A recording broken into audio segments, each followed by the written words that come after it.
మంచిగానే పోతాను తెలుసా అని నావి నీళ్లు పడతలేవు అన్ని కింద పడుతున్నాయి కళ్ళు చూస్తానయ్యా చూస్తలేవా శివ శివ నేను కళ్ళతో ఎట్లా చూస్తూ తల్లి నీకు స్నానం పోతే చాలు నేను పోస్తున్నా మంచిగానే నీ స్నానం చల్లగుండా నీ స్నానం మీద మన్ను వాడా నీ వీర దుమ్ము వాడా నువ్వు మాటి మాటి కళ్ళ గంతలు కడతావురా పాపాత్ముడా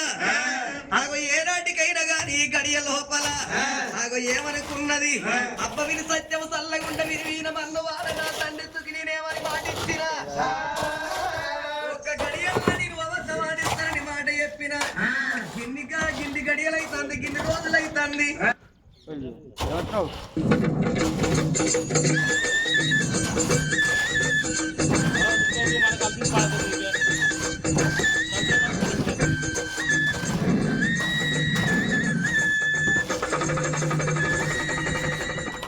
అందరికీ శనార్థంలో